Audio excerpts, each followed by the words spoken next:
did it. Look at it. We looking fly. Look. Look at it. It's all like ready. Welcome to the Art and Hustle Gallery of Conversations. Welcome. I'm super excited to have you here. Can you introduce yourself and tell me a little bit about your background, what you do? Okay, my name is Glen. I'm from the Bronx originally. Now I live in Harlem. I am a podcaster. I also do social media consultations. I get people to show up online. Like, so the whole premise of the whole 9-5 Killers movement, that's the name of the brand that I represent, is it's about never giving up on your daydream. So one of our quotes is, don't quit your daydream. Because a lot of times people will, when you have a 9-to-5 and you want to go out there and do different things, people will tell you, well, I've been told not to quit my day job, right? Yeah. And people say that because they're saying, like, just in case this doesn't work, you have the day job to fall back on. I believe that a lot of us are going to day jobs and giving up on our daydreams, and I never wanted to do that. So that's the whole premise of what I do, helping people discover things that they can do outside of, their day job. Mm-hmm. Make I money. love that. I mean, that's one of the things that drew me into your Instagram and your message is to not, give up on your daydream, because that's what I feel like a lot of people lose the essence of their passion of, like, what did you, like, one of the questions I like to ask people is like, what did you want to do as a kid? Or, what was that passion? Because that will never go away. Like, the thing that you love to do that brings you joy, I don't think will ever leave you. And it'll come back to you later on of, like, tapping on your shoulder of, like, hey, well, what about that, music you like to do, or, videos you want to do, or like anything, whatever passion, art, it'll always come back to you. No, I agree. And I think that a lot of times what happens is, even when you're from very young, or at least I'll say for my situation, when I was very young, there was always people telling me to be realistic. And realistic, when somebody says be realistic, I think it's more about what they believe they could do.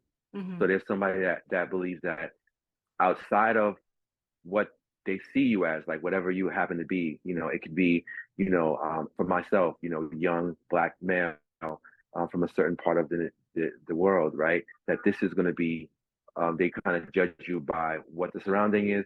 And if people in that surrounding only do these three things, then they're saying that that's what's realistic to you. But when you have a passion, I don't think that it should be limited by a geographic location or whatever you identify as, with man or woman or whatever else people identify as. I don't think that anything should limit you from that. And that's my thoughts on that. Yeah, I totally agree. And what did you do before you started 9-5 Killers? Man, so many things. So the beautiful thing about like living life, I guess, as somebody who wanted, who values themselves as a creative, as you mentioned earlier before I started, you can do a lot of things, right? So all of these different jobs that I worked many different jobs. I used to do event planning at one point. Like, I was doing parties in the city. Mm-hmm. I did photography work and video work. Mm-hmm. I went to school for web design, so I learned how to do graphic design. And I'm thinking all of these things together, they really helped me to where I'm at now. So that I need to, like, before we got started, I had to set up my own lights. Mm-hmm. So realizing from doing it for so many other people that I thought I was going to be doing that for the rest of my life, Mm-hmm. I actually know how to do it for myself. And I think that is one of the things that, when it comes down to like what your past looks like, I think the more information you have, Mm-hmm. the more you can be an asset in whatever situation you step into. Yeah, I totally agree. Like, it's like you're a jack of all trades. So you've always been creative. I have not always been encouraged to pursue it, but always been creative. Mm-hmm. And sometimes not, because when people look at a creative, a lot of times they think of the starving artist, and nobody who has a parent, do your parents want you to be a starving artist? Yeah. But I do believe that you can learn from the things that you've seen, and you can apply them to your life and make your life better. And you can, know what areas you're weak in and get people to fill those areas if you need to. So that's where I'm at now. Mm-hmm. Mm-hmm. That's awesome. So what happened when before you were in Spotify? What made you change from Spotify to YouTube? Is I had a podcast, so 9-5 Kills was on Spotify for 5 years or more. And what I noticed is there was no real way to track like who was listening. Mhm. So what I loved about, so what I did, the first thing I did was I set up an Instagram account, a 95 Killers Instagram account, so people who follow me can go over and see what I look like. Because on Spotify it was all video, it was Yeah. all audio, Yeah. so people couldn't see what you look like. So this gave them a place to see the person behind the voice, see some of the people I was interviewing. But even that, it didn't really connect as much as YouTube. See, Mhm. what I love about YouTube as opposed to Spotify is on YouTube, you don't need to have an account on YouTube to watch YouTube. Like if Mhm. you ask anybody, do they have a Spotify account? They might say, hey, no, I have a Apple Podcast, or they have some other account. But on YouTube, YouTube is been around for a while. Their product has been around for many years, Mhm. and people are still using them. So to get on there and have a visual aspect component, and then not have to worry about people signing up in Yeah. order for them to see my content, I think is why I decided to leave Spotify. Yeah. And I didn't make any money with Spotify also. Oh, you did? It's another thing. No, I didn't make any money with them. It's Oh. very cryptic to make money on Spotify. Mhm. They have systems in place that I think benefit bigger podcasters, but you as a smaller content creator, Yeah. I believe that you're better off. I get discovered more on YouTube than I ever did on Spotify. Started on YouTube at first, and then and then afterwards I started putting things on Spotify. But I didn't really like the format as much, and it wasn't as like to me like I like video. I like to edit the videos. I like the people who I talk to. I like to get their videos and photos, and I like to collage it together to make it more personal. That way people really get to know my guest and like with their background and their passions, so I think YouTube's more fun to edit. Yeah, no, I think that it's super important for anybody. Like whatever your format is, that you be true to it. So initially, when I started out on Spotify, where I like the audio thing, I didn't need to get dressed up and ready. Like if we were doing Yeah. a podcast, I could be in my pajamas and have it. Mhm. And you have to be a little bit more intentional when Yeah. you are on, when you're on YouTube, because Mhm. people watch everything. Yeah. Like we were, like did an interview, and one of the people that I interviewed, in the background, there was a cat that was just going out of its mind. And I said, look, we have to like, you got to put that cat in another room. Yeah. And that was what I learned earlier on, because people will focus on, you could have a great interview, but if there's a distracting Mhm. anything in the background, people will focus on that.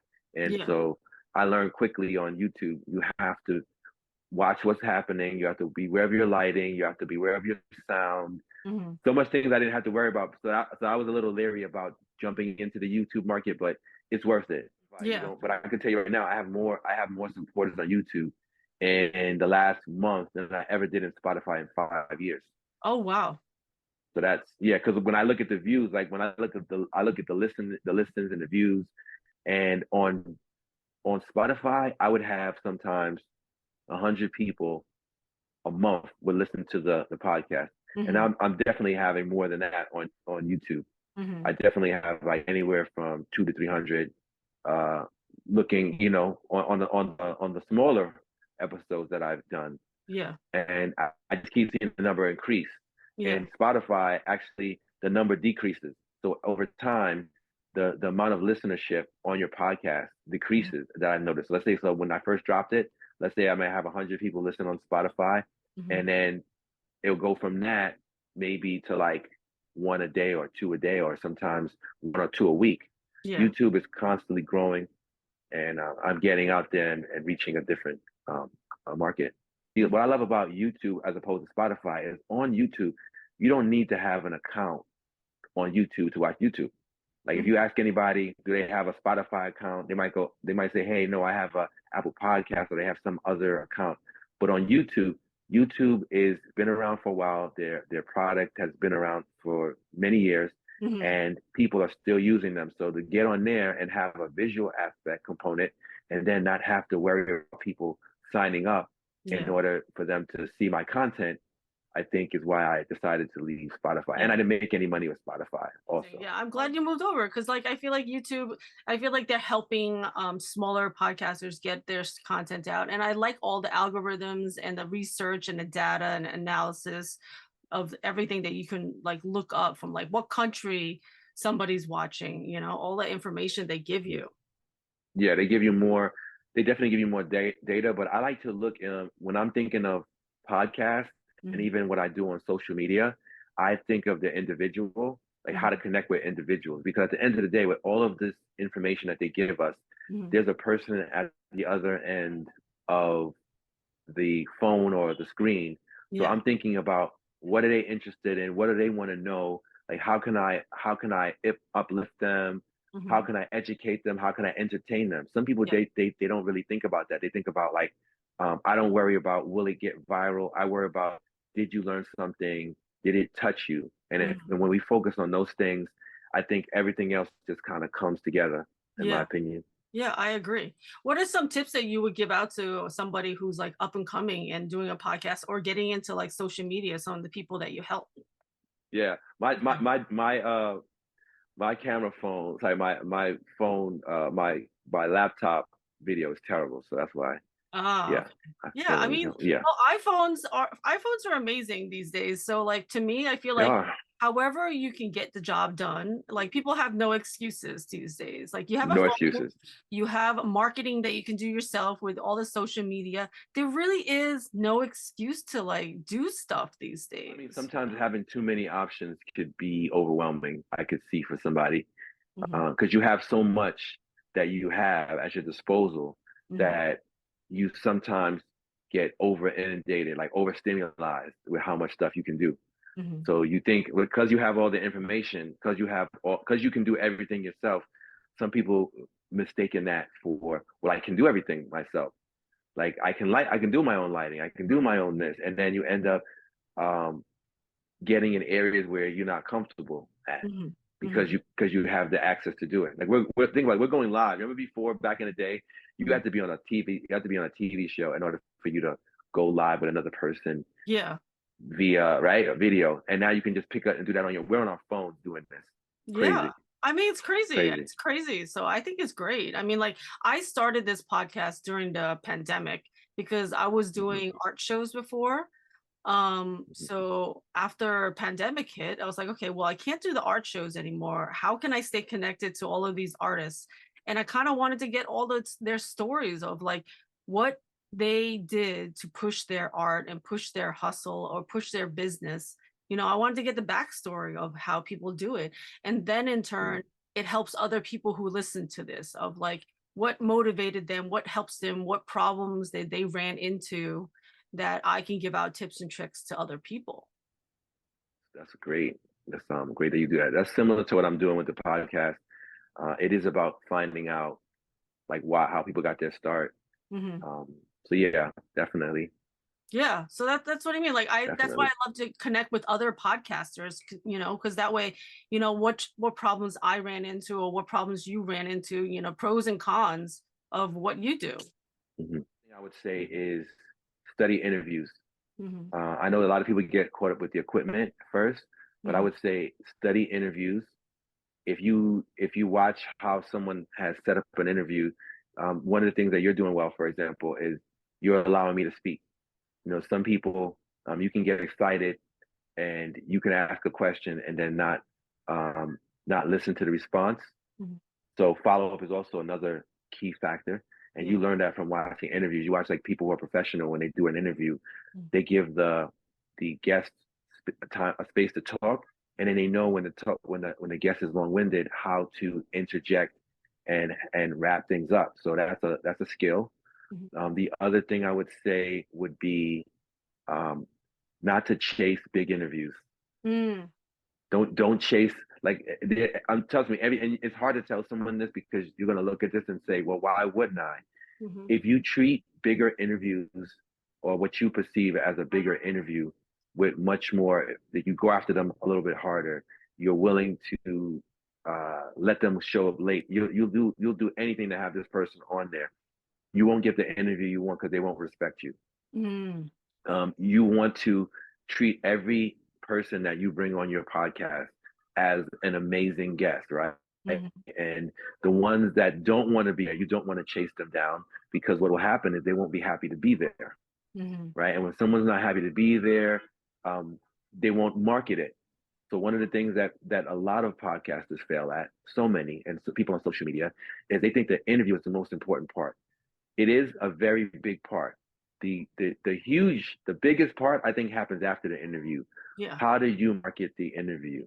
And how you market the interview will depend on after the interview. Did you get things from the person that is worthy for people to listen to? Or did you let somebody sit in front of the camera and not give you any real tips, advice, or any, wisdom from, and that's who I'm going to interview. I know the people that I'm going to interview. I know what they bring to the table, and it's up to me to extract it out of them. Most people think that the magic or the biggest part is during the interview, but I think it's after the interview. How you market it, how you get people interested, and so how you conduct the interview, like extracting wisdom, and from the person that's in front of you. Now you have sound bites and things that you can use to promote the interview and make people watch the whole interview. Yeah. So I think about those things when I'm doing it. Software. No, but Riverside is like, it's kind of like YouTube. Mm-hmm. It's like Zoom, but it records locally on your machine and locally on my machine. This Mm-hmm. way you never get a lag. So then what do you do afterwards? Do you combine them? How do you fix that? It will download to yours and mine. So you'll get mine and you'll get yours after the interview. So after you're done, what it'll tell you, don't close your window, and it will start downloading from my machine to where you're at. It takes like a few minutes to do that, and then you'll have yours, and then you'll have everything. It's great. So it kind of like combines both of them? Yeah, that's. Oh, that's. They give it separate, and it'll combine it for you. Oh, they give you the separate, and it'll combine. So you have this, how I'm set up. You'll have this, and you'll have everything. Yeah. Yeah, that's great. Well, there's a great tip right there. This is all about tips and tricks that we can help somebody else. Because I feel like it's great to like combine forces of other podcasters. Like I just did a podcast recently with another podcaster with Nathan Daly, where he was a police officer before, and he eventually retired because he got hurt in the duty. And so he started his own podcast. So it was great to like combine forces with another podcaster and find out like how he got into it. And then eventually he started, a nonprofit. So I feel like the backstories of people's passions is beautiful, because I feel like every story will help and every story will heal. Yeah, I love those tips that you gave. And I feel like those are the things that will help other people. And how do you figure out like do you have any other like things that you really like learned through all of these like back jobs that you had, from like lighting to event planning and people want to do the things I have them doing, because sometimes it can get very the creator. You can have a lot of people around you and start putting people in areas where you need help instead of finding out the person that really that's what they want to do, right? A lot of us make that mistake. Just because I have, like, let's say I have a cousin, married, and he wanted his wife to, help him with the podcast or help him set up this, and that's not her thing. So when she does it as I'm helping my husband.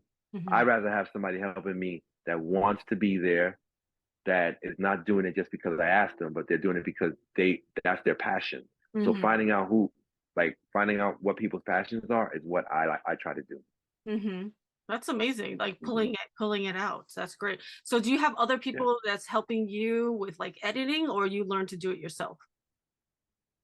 I used to, when I started out, I had someone editing, and what I was told by one person, I found a bunch of mistakes. So you find the mistakes yourself. Like I listened to my podcast like 3 times before I put any of them out. So of course I'm finding all these mistakes at the time, and then I didn't know how to edit audio, and I was pointing them out to the person. And at one point they told me, for where you're at, this is good enough. And when he said that, I knew that I was going to have to learn myself, because I realized that what that person was saying was they saw how far they thought I was going to go, and they thought that I should be satisfied with what was in front of me, instead of like I like to strive for higher. So there's no way to tell someone else to strive for higher. Only thing you could do is, when I see a person like that and they talk about good enough or not investing in their stuff, I know that we're not going to work together alone. Yeah. Yeah, I mean, that's crazy if you're paying them to do it, right? Well, I mean, we like, put it this way, a job, a 9 to 5, and this is something that a lot of bosses don't know, a lot of managers don't know. You can pay someone to do a 9 to 5, Hmm. and how many of us really do it to 100%? A lot of No. us sometimes won't do what we were paid 100% Yeah. because sometimes it's the way that we're treated. So how you treat somebody, even when you're paying them, is important. Like, so if I look at a person that I'm paying to do something, like this person's an editor, but you start talking to them and that person says, "Oh, well, I edit because I know how to edit, but I Yeah. don't edit because I'm passionate about it. I'm Yeah. passionate about this." Yeah. We're giving people things to do and we're paying them a lot of money to do it, some of us. And then we're wondering, well, why don't I'm paying you a lot enough? Why don't you do it? Because they don't want to do that. Yeah. Find out what they want to do, Yeah. and then they'll work for less. Totally agree. I mean, like if someone doesn't have the passion and energy that you know, are working them with, they're not going to put their 100% in there. And if you find someone who's like interested and that's what they love to do, editing videos, doing art, doing, you know, art shows, they're going to give you so much more because they're doing it out of, you know, their innate passion to do it. Exactly. Yeah, I A totally, hundred percent. yeah. But I've seen people. There was a situation where this person that I work with, he was running to work and he died at the time clock. Literally Really? had a had a heart attack. Wow. And died right before he punched in. Um, so for me, I don't think that it's about a person like wanting to be in corporate America. I think it's like we sometimes we spend a certain amount of money and we need to find a way to pay for these things that we have, and sometimes you're looking at a job as the way to do that, which I don't knock it. Like, I think there's 9 to 5 killers who have a day job, and it's what you do when you get off the day job. Like, you don't give somebody 40 hours of your time and then get off work and then not do the thing that you want, even if it's not for money, even if it's your money, like whether you want to paint or sing or whatever else you're trying to do. Yeah. But watching that person, or witnessing or hearing about that person passing away while rushing to somewhere that didn't necessarily want to be, that kind of shook me a little bit. Yeah. I won't lie. Yeah, Yeah. that's heartbreaking right there. Hmm. I mean, like to me, like how I was able to continue my passions is that I wanted a 9 to 5 that would pay my bills. And then I would follow all of my Hmm. passion projects after work. So as soon as, you know, I got out of work, I would have 3 other side hustles that I would, you know, filter in. And those would be my passion projects that I would do.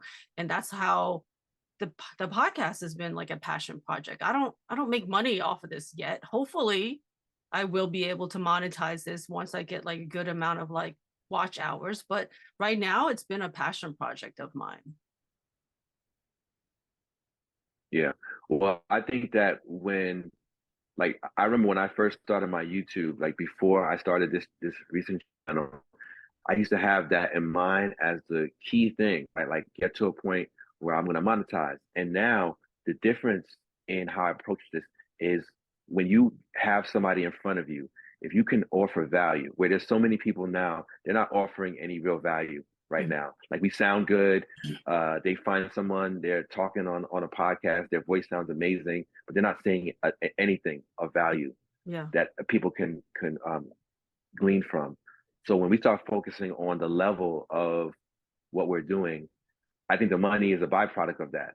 Yeah. Money is a byproduct of the thing that you love to do, Hmm. and when you get better at it. So finding out, watch every interview. How can I get better? I Yeah. don't think the number of interviews matter. It Hmm. matters what did you learn from the interview and how are you going to be better in the next interview. How are you going to get more from the guests? How are you going to uh, get people to listen? Because there's so much Hmm. podcast to listen to. Why are they coming to this one? Yeah. And that's the questions that I ask Who myself. are some of your favorite people that you listen to, interviews that you listen to learn your skills and your craft? My favorite. I would say this, right? I don't necessarily have a favorite. I actually, what I get my um, is talking, like having a conversation. Like, I listen to things that get me fired up. So if we're having a conversation and you tell me something like, I worked this job till I was about a certain amount years old in the job, and then I couldn't grow any further. Mhm. I think about how many people go through that. So when I'm thinking about people I'm going to bring on, I listen to you talk. I think, this person an entrepreneur? Did they share something that a lot of people go through? And then when they tell me how they got out of the thing that they were going through, that is what I listen for, and that's how I Yeah. decide who I'm going to bring on. And Yeah. is this your full-time thing that you're doing now, or you still have a 9 to 5 that, pays the bills and I don't have a 9 to 5 right now. Mhm. My 9 to 5 is this. My 9 to 5 is figuring out ways not to work a 9 to 5. That's really my 9 to 5. Yeah. So I Well, try to find ways not to do it. mhm. I agree. That's my goal as well. Yeah. It's not even, you know what? It's not even so much a goal as it is, but it's not even a goal for me anymore. What it is, it's like I'm thinking about literally every time. Like, I'll give you an example. For my birthday yesterday, right? Well, one of my birthday celebrations, Mhm. I had about $500, and I was like, you could either go on a nice vacation, Mhm. or you can do an event that will boost your what you're doing and make you money, as opposed to taking money out of your account. And so I Mhm. did an event that helped the place that I worked at make the place that I work with, the Mhm. cigar lounge. I work with them, help them make money. I made money. My hostess made money. Mhm. So instead of just taking, like I said, instead of that's what I start. That's what I think about now. Because Yeah. when I worked a 9 to 5, I think about ways in which I can take time off. Right now, Mhm. when I take time off as an entrepreneur, I lose money. So Ah, I think yeah. about how can I have as much fun as possible, Mhm. make money, and help other people make money. But I'll give you a scenario where you can make money at an event. Mhm. Let's say you double or triple what a person makes on a given night, and they Mhm. give you a percentage of Oh, what they make. mhm. Like, that's one way. I'm not saying that's how I did with them. I'm Yeah. just giving you some Yeah. ways to make money. Yeah. So one, you can get a percentage. So let's say, for example, you own a bar. The Mhm. bar is not making any money. I Mhm. ask you, what's your worst night?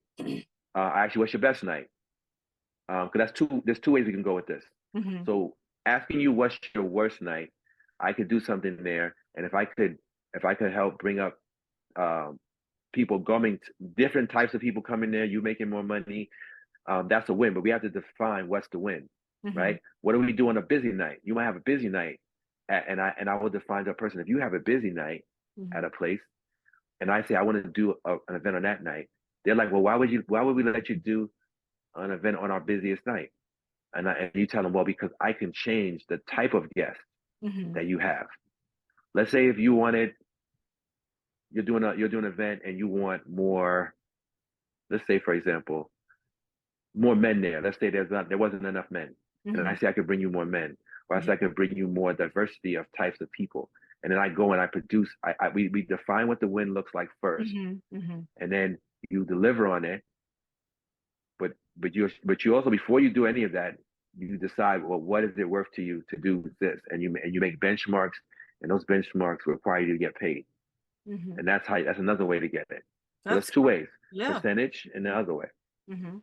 That's a great tip, and that's a great little like side venture to go into. Yeah, And since you and why did not? yeah, you did event planning. So what are like 3 tips from event planning that you would give out to somebody? Don't talk to people that you know the whole night. That's number one. Mhm. Mhm. It's going to be in your.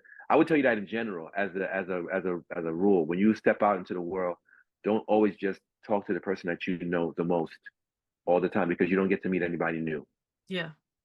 And how many people do that? You go somewhere and you latch onto the person that you know, or if you don't see someone that you know, you latch onto someone who's similar to you. Mhm. I look for the person that's the exact opposite of who I am, and I Yeah. go over to them. Right? Mhm. Second thing would be manners. Pretend that everybody that you just meet, pretend like you don't know them at all, that you don't know them well enough to say whatever comes on your mind.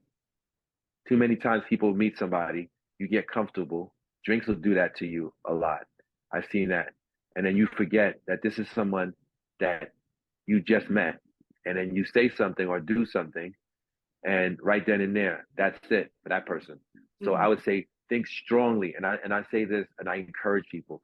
That is one of the biggest mistakes that I've seen in event life.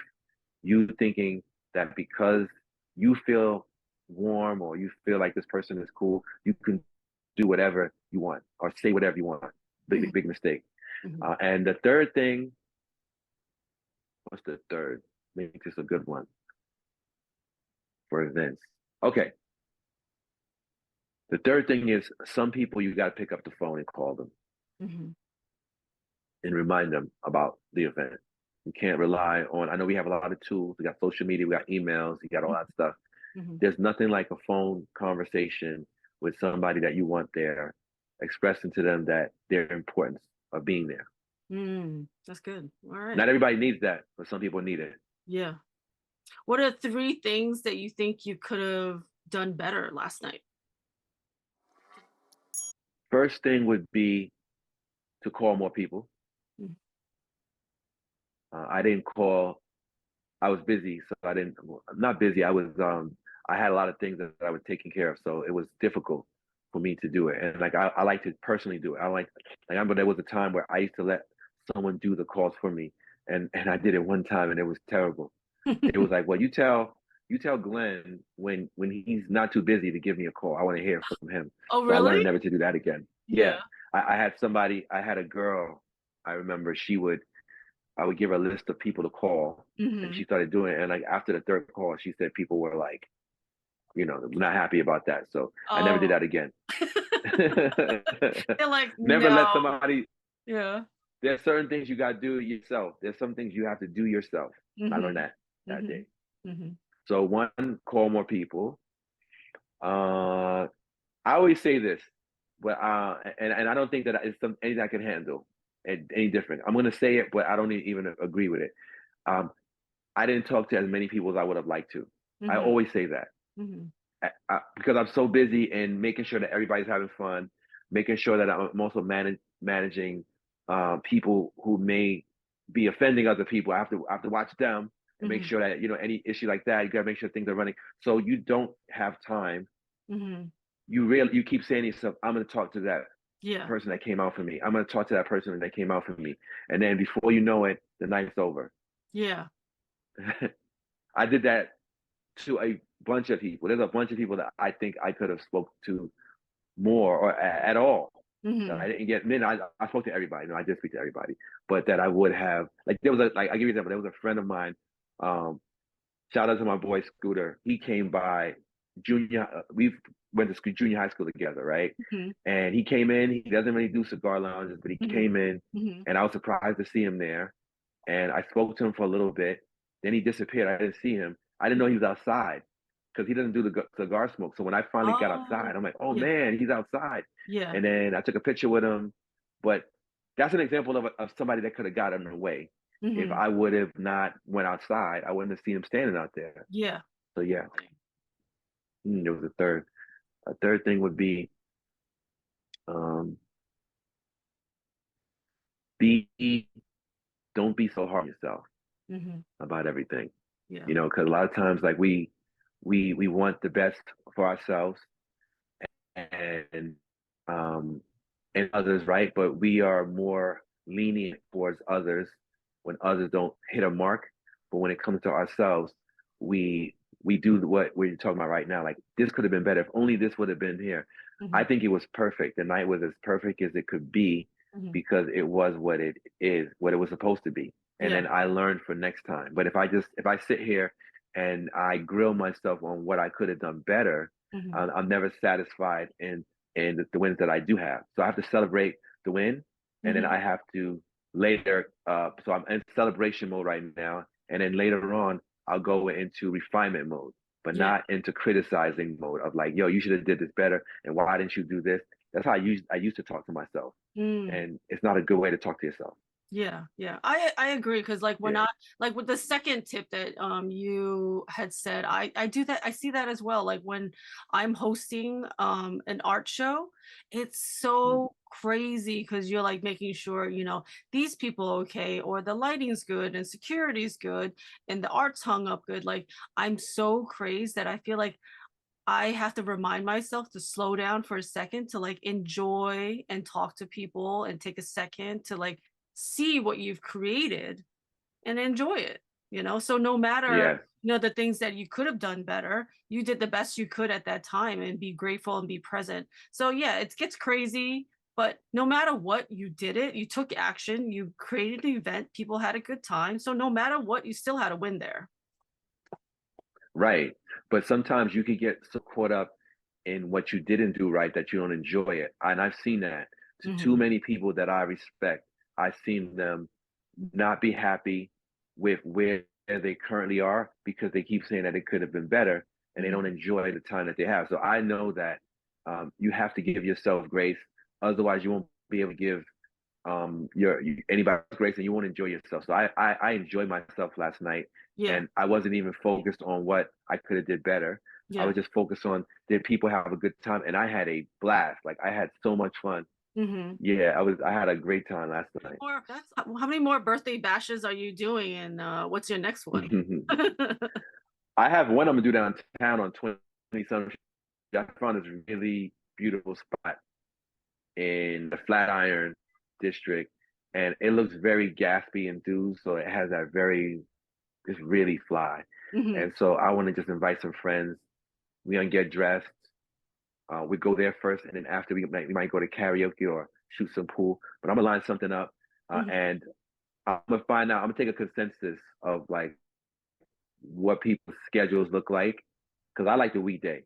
Some people Hmm. like the weekend. I'm not a big weekend person, but I understand people, you know, that may get off on the weekend, that how Yeah. the weekend is perfect for them. So I want to be respectful of that. So I'm thinking about doing something like Yeah, you that. definitely got to do something for the weekenders, for people who have like kids, they need babysitters. Like I had an event yesterday, but I couldn't fully enjoy it and relax because I have kids. I got to get back home. It's a school night.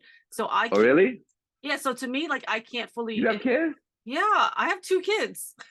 You don't look like it. What? I have How two old? Oh, I kids. can't ask you how you are. Never mind. Never mind. I was Yeah, gonna say how old you are, but I can't ask you that. you already asked me. Remember, I told I you. can. I told you. Oh yes, you. I did. I'm Oh 47. yes, I was. Listen, I was doing that for I was doing that for the camera. Sure, sure. I'm I didn't 47, want to just. I didn't want to just spit it out. Yeah. 14. Single mom, hustling it. What? Mm-hmm. Wow. You are amazing. You Yeah, are. You are friggin' amazing. hustling. Wow. Wait. So let me ask you a question. So now I got to ask you a question. How do you navigate that? Like being a single mom and your whole hustle. How do you navigate those things? I don't know. Right now, my hustle and how I navigate things is a lot different than how I used to navigate it. So before COVID, I used to be a maniac. I used to bulldoze my way through the checklist of life of having, the job, doing, three or four like side hustles, getting my shit done. And I feel like I was bulldozing everything because I always had this feeling how I had to, like, because I had to pay my bills and be self-sufficient. I don't want to rely on anybody. I want to be able to do all these. So I felt like there was a persona of like things I had to do to look a certain way for my family and to be self-sufficient and like, I don't know, all those things that get stuck in our head as you grow up. But eventually, when I got, let go from my job during COVID, all of the matrix kind of like went out the window. And how I operate now is in a much more slower pace than I did before. Because before I was a workaholic, foodaholic, everythingaholic, because I think I was hiding a lot of like trauma from childhood. And as I started the podcast, I kind of realized like, no, those things don't make me happy. All the checklists of life doesn't make me happy. So now I'm like dismantling all of that and going at a slower pace of trying to figure out how all of it makes me happy or what makes me happy and, navigating all of that. So my main focus right now is continuing the podcast, because I feel like the podcast has a good community of people that helps me and helps everybody else who listens. And also health, mental health, physical health is my main priority now, making sure my kids are okay. So Mhm. as long as I find a good balance of that, I'm happy. I'm good. Mhm. Yeah, that's good. Yeah. I was thinking about something you said about being happy, and I started to wonder if, because I hear that a lot, right? We want to be happy, Hmm. but I think sometimes we don't get a chance to experience the other emotions. Like some of the other emotions helped me start my podcast. Hmm. One was anger. Hmm. One was resentment. All these things that people tell you we shouldn't do actually really helped me because and it eventually led me to a happy experience. Hmm. But initially, the way we're treated at sometime at a 9 to 5, or even the way some people might look at you when you have a vision, you realize that some of these things are important to fuel us, right? Hmm. So I could take the things that happen, and I could use them to fuel me, or I could use them to kind of withdraw from life. Hmm. So I choose to use them to really fuel what I'm doing. So Hmm. thank you for sharing. What fuels you, I totally to agree, to because push like on. what I've said to people is I've turned my pain into my passion. Like the things that happened to me Mhm. and the traumas that my story that I started sharing on the podcast, like I wanted that to be able to help somebody else. I wanted that to be like someone would hear, but like, well, Linda went through all of these things in her past. If she can get through it and still be professional and still do all these things by herself, then maybe I can get through the trials and tribulations that I've gone through in the past too. And I Mhm. sit now like during this whole process of like getting out of my head and balancing everything, I sit through all of those emotions, and those are one of the tips that I feel like I like you said, of like feeling all of those emotions, even the ones you don't like, from anger to resentment to being pissed off and being sad. I sit through all of those things, and like having these conversations with people, I love to hold space and a mirror for somebody else to feel those feelings, because we have to be able to sit through it and process it and give them space, because if you don't give those feelings space, they're going to come back and be pissed off at you. It's going to come out no matter what. Yeah, no, no. I think it's important. I think it's important to realize that, and this is something that I talk about a lot. My story is not finished yet, so I look at all these as chapters in a story. Hmm. In order for me to tell my story, I have to be done with life, right? Hmm. And even then, the story goes on. So all of these, I look at them as chapters, and I try to make sure that I remind myself that's a chapter, because a story that has a happy ending, right? What we perceive as a story has a happy ending. We can think that, wow, that's it, right? But also, if you're not enjoying life, and part of your chapter is not a happy one, you could think that this is my story. Hmm. So I like to look at it as it's a chapter, the same way the chapter of you right now finding your legs, where your podcast is going to be and who you're going to attract.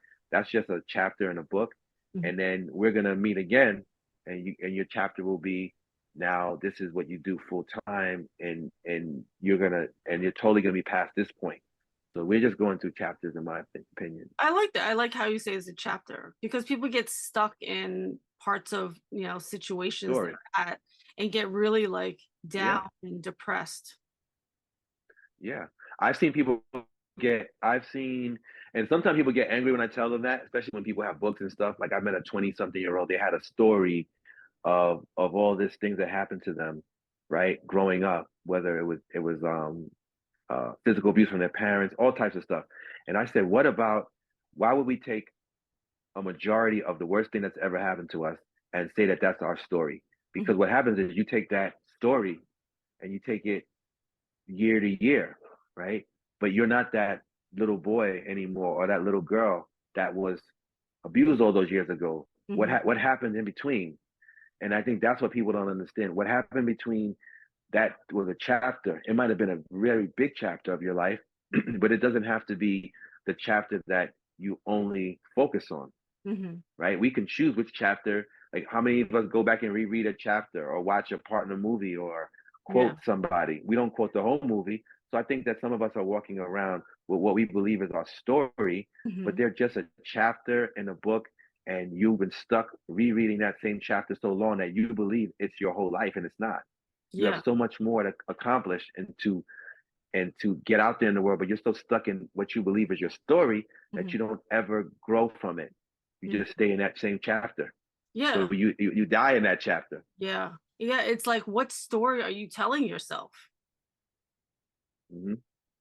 And people get really It feels stuck on real, that. but it's not. Yeah, people Yeah, get yeah, stuck on and they don't know how to turn the page.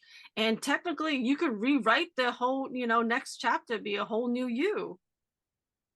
exactly. If Hmm. you know it, but that's only if you know it's a chapter. If you think it's your story, Hmm. then you think that this is what you were destined to be. This Hmm. is all you were supposed to be. Hmm. But how many of us had to realize during the pandemic and after that we had something bigger that we could do now, not tomorrow, not somewhere in the distant future, but right this second that you Yeah. could do to change your situation. A lot of us figured that out. A lot of us are actively doing that. And I commend the ones that are even thinking about it, Yeah. thinking about that. You have a bigger chapter um, that you can imagine coming Yeah. up. Exactly. And one of the things I tell people, like one of my friends was thinking about starting a podcast, and she was Mm-hmm. originally going to have her daughter edit the videos, and she had given it her Mm-hmm. daughter, but then her daughter didn't have time, and or she needed to get done a certain way. So I was like, honey, I'm sorry, but you might have to edit them yourself. you know like, as much as you might not have the time or energy to do it, but I was like, you're going to learn so much editing them yourself. Mm-hmm. She finally I bit love the that you bullet. said that.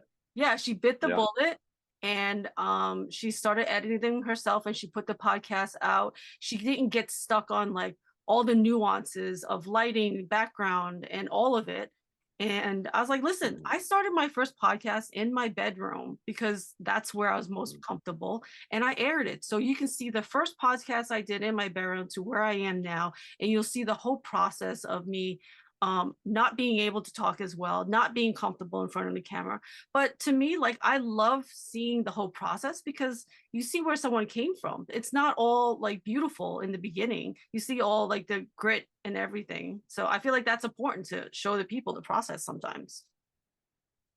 Yeah. I mean, and to be honest with you, um, no one is rooting for you in the beginning sometimes, right? Nor are they rooting against you. It's more about discovering what you want, where you want to be, right? Hmm. So I like what you said about what you said. Your friend initially she was trying to have her daughter do it. So many people, and I mentioned it earlier, they think that their loved ones are supposed because they're on this journey. My loved ones are supposed to be there. My loved ones are supposed to support me. Think about this: when your loved one goes to their job in the morning, do you go with them? Do you go with your wife or your husband to their job and help them at their job? No, because the job is for them to do. Hmm. So when you're an entrepreneur, you are the person, the only person that understands the mission and is supposed to be the only employee. Now, if Yeah. other people want to help you along the way, fine. But stop putting people that because they're your loved one, stop putting them in the position of like, oh, this is the person because it's my daughter or because my son. They have to help me. Hmm. It's good if they want to, but make sure that whoever you put there, just make sure they want to be there, whether it's a family, friend, or even a stranger. Make sure whatever they have, you have them doing in your business, they enjoy it and they want to be there. Yeah. Yeah. Otherwise, their energy and the passion, it just won't show up in the end product.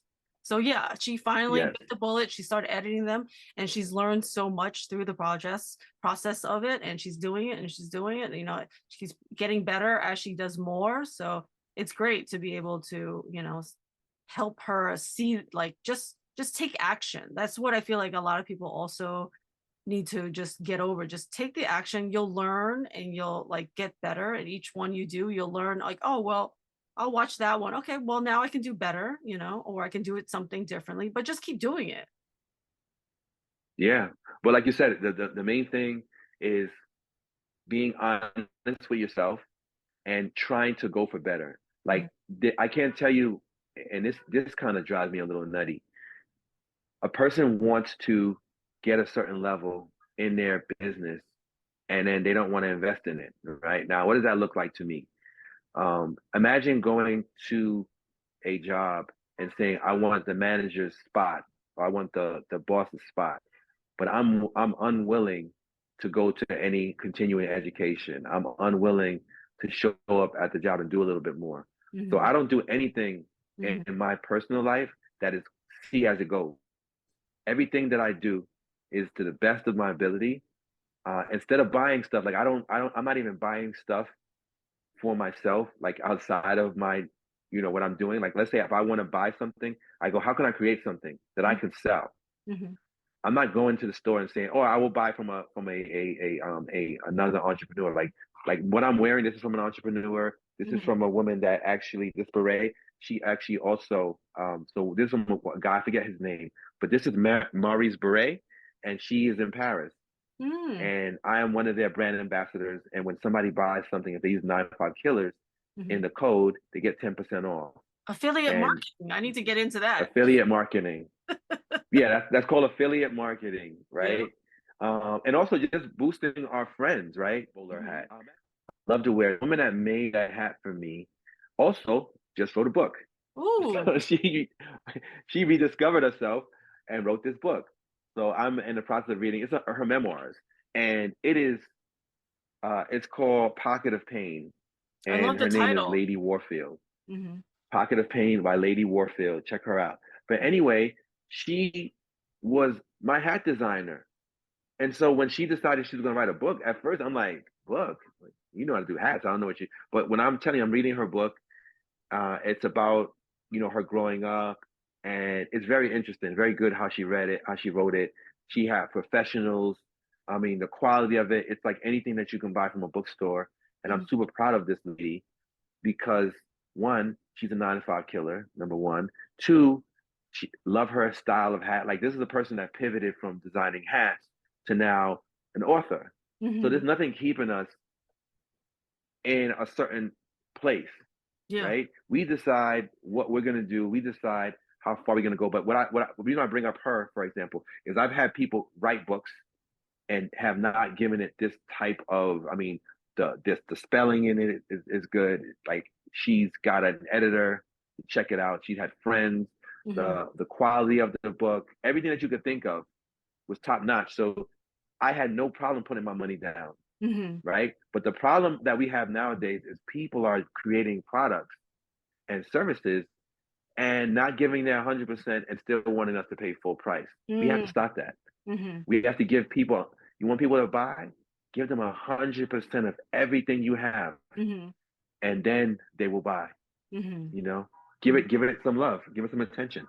Yeah, and right before we started doing this podcast, there was some thoughts that you said you wanted to share of how I figured out who was going to be in my art shows and what I guess like quality control kind of things. What are your thoughts about that? Oh yes, yes, yes, yes. So what we were talking about earlier is you had said, how did it start off? You had said something to the effect of, um, you said you did art shows, and you said that you allow people to be in there. And I said, how do you decide quality control? And Mm-hmm. you had said that you gave everybody a chance, right? Yeah, And I said I think a little differently because you yeah. had mentioned art is subjective. So Mm-hmm. that is true. Art is subjective, but I think about the art that I gravitate towards, right? It's my show, right? I'm putting the show together. I have to figure out, and I'm just going to go ahead and say it, right? Because there's Ah, no way around it. yeah. There are people that are in rooms that they shouldn't have been in at the moment, and Mm-hmm. I'll give you a great example of a real time that I saw that.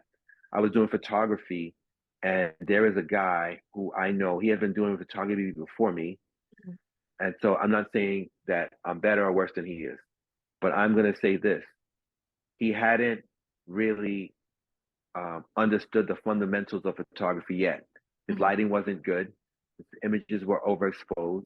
Some of them were blurry. Like all of the things that any photographer listening to this knows what I'm saying will tell you that there's things that when you look at a photograph, you can say this is what we would call a rookie mistake. He had a lot of those mistakes in his work for years. Mhm. The thing that held him back was he had a great community around him, right? I mean, amazing community of artists that lifted him up, but nobody told them these photos. So guess what happened? He got into a because with his big network of people, he has a friend who's a curator in, I won't say which museum, and he got an art exhibit in there with his photos. I went to the art show. I saw them. I kept my opinions to myself, but I got a chance to hear what people were saying. A Mhm. lot of them were like, well, he knows this person. That's how he got in there. So they were talking about his work. My point bringing that up is the curator who looked out for this person should have pulled their friend aside and said, you have talent. This is what you're good at. This is what you need to work on. But because people are afraid these days of saying things like that, this person was in a place where he wasn't supposed to be, in my opinion, and a lot of people's opinions. Mhm. And that's how I am in terms of like when I decide, I've been told no. The thing about when someone tells you no is it's temporary. I ask you, why did you say no? Right. And then I open up because like I could say art is subjective when somebody says, hey, I don't like that shirt you made. I could say, or I could say, what about the shirt don't you like? What do you like? And then you start getting, you start realizing you can start figuring out how you might change things or how you can get a different market. Mhm. And I think we don't ask those questions. So I say no sometimes to people, and my no is not final. Yeah. My no is temporary. Yeah. My no is temporary. And sometimes telling somebody no, I remember, I use my cousin example. My cousin, he has a podcast called Talking Sweet, and he will tell you this. He asked to interview me, and I told him no at first. Mhm. I said I listened to his podcast, and I saw how he was doing interviews, and I said I didn't like the way he did the interviews, and I told him no, you're not ready yet, right? And he didn't take it. He didn't take it personal. Oh, good. He actually, or he might have, I don't know if he did or not, but he stepped his level up so much, and he really started to understand the nuances of interviewing Mhm. process, that I said, hey, cuz, you know what? I actually want to be on your podcast. And it was up for him to say no or yes, but he agreed, and I got on his podcast. Yeah. That's an example of a no. And he asked me why, and I had told him. I won't share what I told him, but initially I said no, but he asked me why, and I told him why. I outlined the things that he was doing that I thought for a podcaster was a no. Mhm.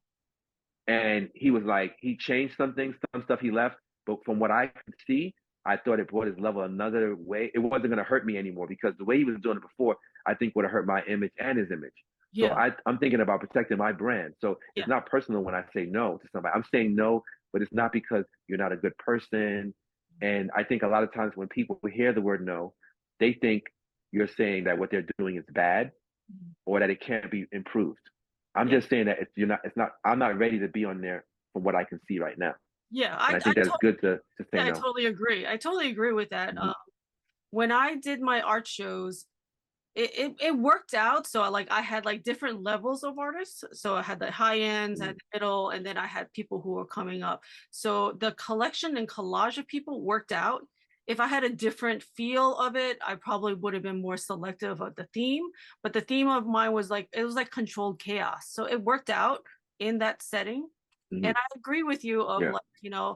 of the image that you want to create and you said no to him. So that's something I had to do also last year where someone was creating an event and they wanted me to bring Art and Hustle there and do a curated show there, but the environment that it was at was not conducive to my brand image, and I had to say no to him because I was like, I really support what you're doing, but I don't think I can do it right now.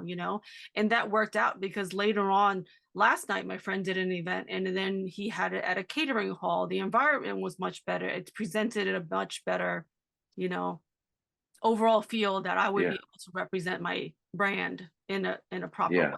Yeah. So I agree. I love that. And you know what? I had a woman, tell it to Vera Moore. She was on my podcast, and she said, "You know what no stands for?" She said, "People get shut down. They talk when they hear the word no. But she said all no means is next opportunity. That's what it means. I like Next that. opportunity. Hmm. Yeah, because if you focusing on no means like it's the end of the road. Yeah. How many times has somebody said no to you about something, but it forced you to level up? Like Hmm. I talk about recently in my post on Instagram where my first podcast episode, I had an engineer. He listened to the episode. He's done this as a job. He said, you know, you have a lot of strong points, but you need to find something outside of speaking because you don't, yeah, that's not your forte. Oh no. And he pretty much shut it down, told me that you shouldn't, yeah, but you know what? It forced me or it inspired me to join Toastmasters. I went to Mm. Toastmasters for 2 years Yeah. and I started learning how to get rid of my verbal garbage. I learned how Yeah. to tell a story. I learned how to give speeches Mhm. and all of that. And it really helped my podcast. But if I would have heard that no and either would have been like, ignored what he said, Mhm. or I could actually realize that some of the stuff that he said, most of the stuff that he said was accurate. The Yeah. parts that were accurate was that the podcast wasn't good. It was not good.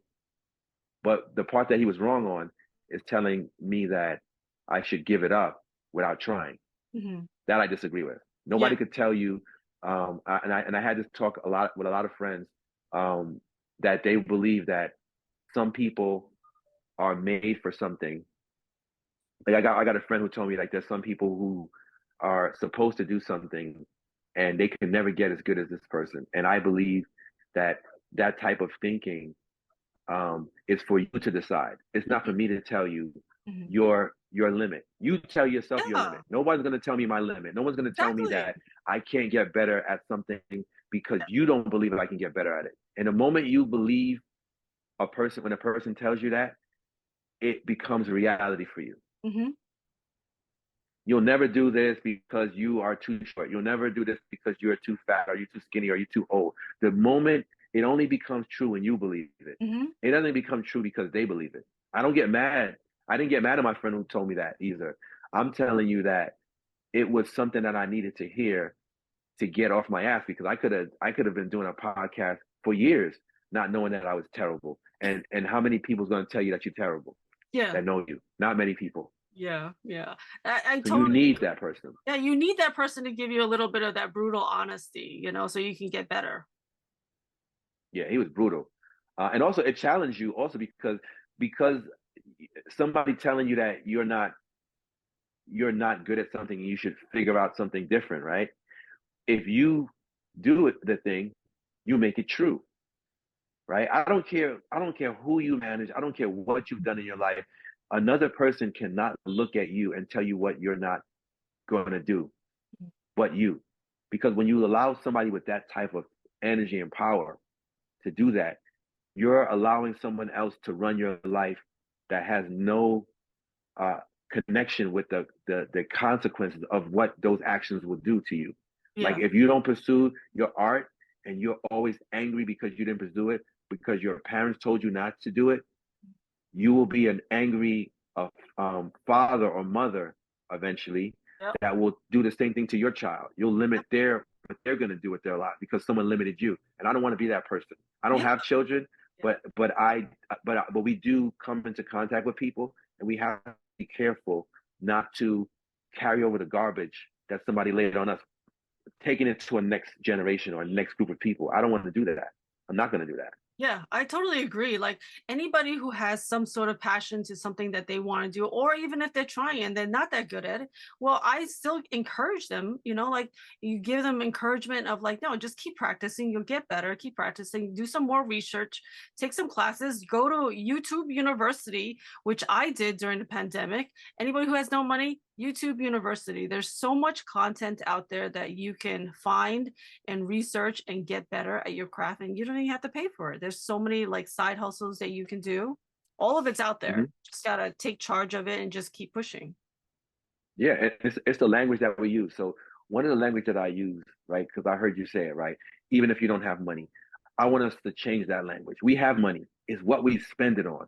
Mhm. Like I could have bought with this right in the back. I could have probably bought a nice pair of tennis shoes, right? Or with a sign that I bought. I have an electric sign. I could have definitely used that money and buy like a couple of suits with it, Yeah. right? Or something that I wanted to buy. Or we could take the money that we have and we can invest some of it into ourselves. We have to change the language, right? Because you know what's going to make us excel? A lot of people will say, well, I don't have the money to do that. You know what's beautiful? When somebody says that and they say they're not willing to invest the money in something, that means somebody like myself or somebody like you, if you just take that time and invest in one little thing, it doesn't have to be like this sign in the back. It's not expensive at all. I think I paid like $40. Mhm. You take, you start looking at where you're spending your money. You Yeah. spend $40 on drinks when you go out with your friends. Yeah. So if somebody tells me they don't have money to do something, Mhm. start looking at where you're putting your money. Yeah. You're putting your money in the wrong place because Mhm. everybody has money. Everybody has an investor. Everybody has an investor. If you have a 9 to 5, you Mhm. have an investor. Yeah. And That everybody has means time. you have time depending on how you spend it, Mhm. right? You might decide that you worked all week, and so now instead of getting up at early, you're going to sleep in late on your weekend. That's your prerogative to do that. All I'm saying is that, but if you realizing that you're not accomplishing the things that you want to accomplish, then and you need more time, time's not going to magically happen for you. Yeah. You're going to have to make a dedication to time. Yeah, I totally agree. Like time, when people tell me like they have no time for something, I just like, no, you make time for what you want to do. Everybody has the same Hmm. 24 hours.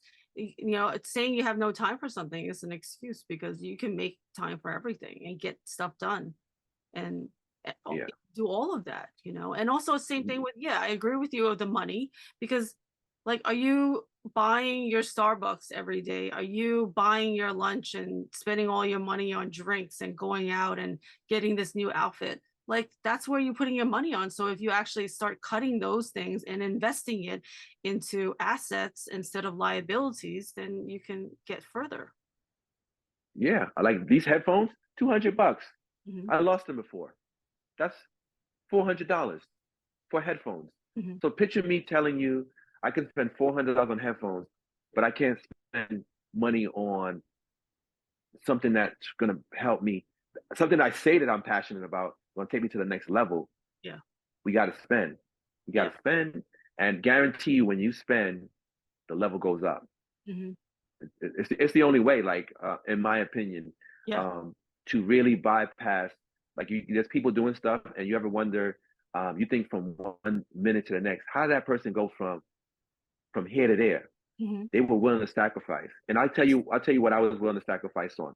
I'm willing to sacrifice my time, my money for my vision, Hmm. right? If you're not willing to sacrifice any of those things, if you think that there's a price tag for like I got off the phone with a friend earlier and we were discussing mics. She said, Glenn, what's a good mic? And I told her, listen, mics are $99. $99 and that mic you can use it for everything. The same mic that I use my podcast for, I used it to hook up to the system yesterday to talk on the mic during my event. You will never ever. There's certain things that you can use them across multiple platforms. A mic is one of them. Yeah. It takes your podcast. It takes your if you're a social media influencer. It takes your level up 1,000%. Hmm. Why? Because a lot of people will not do it at first Hmm. because it's one of those things you're like, well, my sound is okay. Yeah. Um, but then you realize there's somebody out there that I want to do what the people who are making the money are doing right now. Look at all the people that's making money podcasting. Hmm. What do they have? You just look at what they have, and if you're not making money yet from your podcast, you need to be doing that before you make money on your podcast. Yeah. So that is professional mic setup, right? Start figuring that out, right? Camera, get your camera, lighting, get your lighting down. Also, your guests behave differently. Like I Hmm. remember, I do in person interviews, right? And I remember I was interviewing um, this guy that started his own business. Somebody introduced me to him. He has a big company. I think he makes about 500,000 a year, right? And I remember interviewing him and getting the space, And he shows up, he has coffee, and he was all relaxed. And then when he saw the setup, his posture straightened up. He said, this is a real interview. But he told me. I said, I said, as opposed to what? And he said, no, I didn't mean it that way. And I said, no, I'm not offended. I mean, we did all of this off of camera, so I could talk about it. I'm not going to say his name. But I said, please, just tell me what you meant by that. And he said, well, I do podcast interviews, and sometimes it's a favor for somebody. Yeah. And I thought this was one of them. So he was coming to do the podcast episode out of a favor for someone else. Yeah. But when he saw the setup, he said, oh, this is a real interview. And that's not the first time someone said that to me. And so hearing that, and I always felt that, there are people in this world that would do something out of a favor. They'll do an interview. But you can, even if you know it's a favor, switching their whole mindset around. I thought that he might think that. And I did go all out. I made sure we rented, I don't know if you heard of Peerspace. Yeah. So Peerspace, if you guys don't know that, if you don't have a place to do a podcast or do like your things that you're working on, events, you can go on Peerspace and you can find, it's like almost an Airbnb for, for businesses, right? And you can find a space. And so I found a office space for $40 an hour in Midtown, where he worked around. I booked it over there, and I booked it for 2 hours. So when he showed up, he sees this big building. He sees I lugged all my stuff down there, my mics, my lights, and he really was like, wow. He said, this is next level. He's like, this is like, I've never been on a pod. Because at first he was like, I do podcasts all the time. I could do your podcast and whatever. I said, no, we need to meet up. He's like, I don't see why I need to meet you to do it. But when he showed up, he was happy, and I was happy with his response. So that's my thought of like, we got to start. If we want to make money in this game, we have to do the things that people who are not making money will not do. People who are not making money will not invest in anything until they make money. The problem is, you won't make money until you invest. Yeah.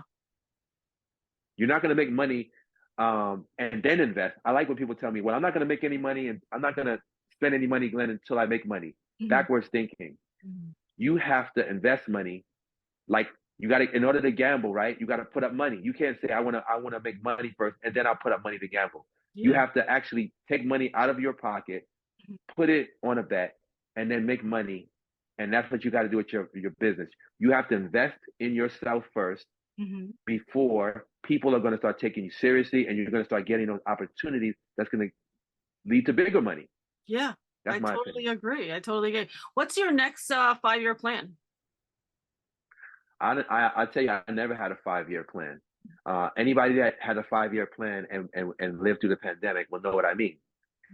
Who saw the pandemic coming? Nobody. Plans.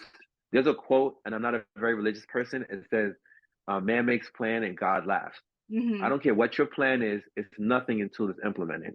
So I have tons of ideas that have never seen the light of day. So I have to just focus on day by day. I focus on what I'm doing one hand in front of the other, because I don't know, for example, when my podcast will take off to where I think it's going to take off. Right now, it's taking off in its own way, but where I want it to go. Yeah. And I can't speak on that. I have to let it happen.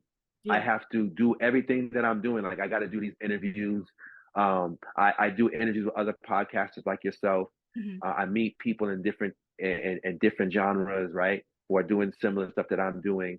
But I focus on, if you get 1% better, you'll get to where you're going to go, and you won't need to have, the 5-year plan. Like, I have a very loose plan, but I don't feel comfortable sharing it.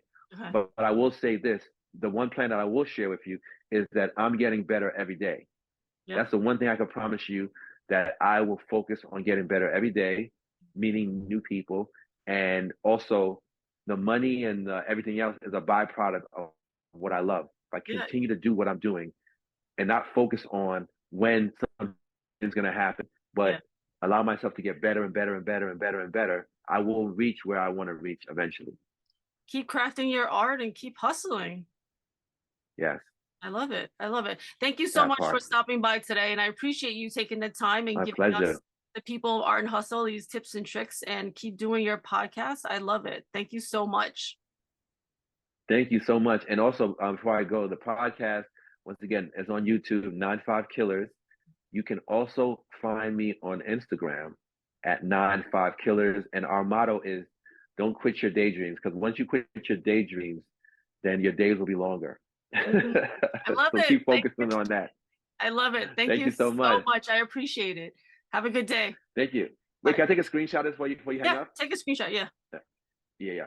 So I could be like, that's my first way of starting to promote Okay. this. Okay, let me see if I can take the screenshot. Okay. Actually, you know what? Actually, let me put this back. You could take this screenshot and send it to me. Okay, hold on. Oh, my keyboard's not working, but I can do it on my laptop in a second, and I can send it to you. Yeah, I can totally. Sure. Oh, and also in my edits, I like to add any other photos that you want to add, or I can just take them from your Instagram. I like to add in little collages of things you've done before. Yeah, sure. Can I do that? Yeah. Okay. Of course good. you can. Yeah, because I like to feature people with all of whatever they're doing on their Instagrams and. Yeah, and you know what? The reason why I'm asking for the picture now is because now people are waiting for the photos from last night. Yeah. So in posting those photos and everything that I'm going to be coming up, I'm going to also mention about you.